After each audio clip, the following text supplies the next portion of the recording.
જય શ્રી કૃષ્ણ.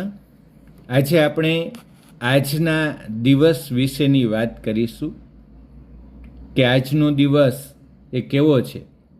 તો કે દરેક દિવસ અદ્ભુત જ હોય છે, બસ આપણે લોકો એને ચીલાચાલુ બનાવી નાખતા હોઈએ છીએ. માટે આ દરેક આજના દિવસે શું કરવું તેનો ખ્યાલ ન આવે તો નીચેના સૂચનો યાદ રાખીએ અને તેનું ચોક્કસપણે પાલન કરીએ. આજે આપણે શું શું કરીશું તો કે આપણે ગુસ્સો નહીં જ કરીએ. આજે કોઈ જૂના ઝઘડાનો અંત લાવીશું.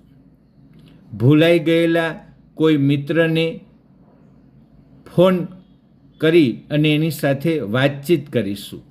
કોઈના પ્રત્યેની શંકાનો ત્યાગ કરીને એની જગ્યાએ વિશ્વાસને સ્થાન આપીશું.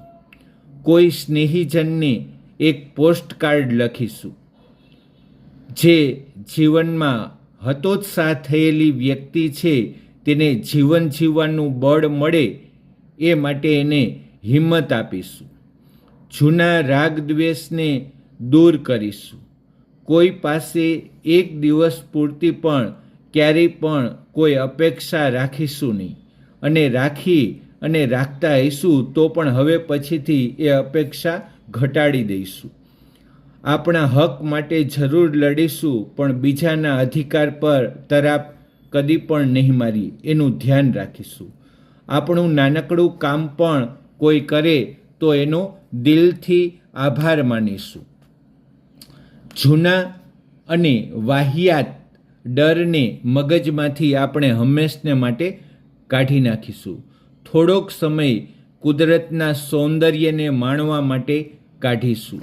કોઈ અશક્ત તેમજ વડીલ વ્યક્તિનું કામ કરી દઈશું, અને જો એવું ન થઈ શકે તો એમને ધક્કો ન લાગી જાય તેનો ખ્યાલ રાખીશું.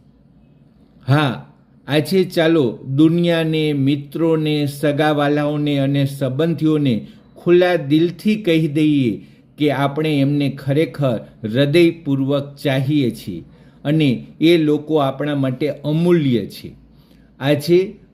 દરેક આજના દિવસે જો આપણે આટલું જ કરી શકીએ તો આવતીકાલની વાટ જોવાનું મન જ નહીં થાય. દરેક આજે જ અદ્ભુત બની જશે. અને ખાતરી રાખજો કે આ જગતને જેટલું તમે ચાહશો એના કરતાં જગત તમને વધારે ચાહશે. અસ્તુ.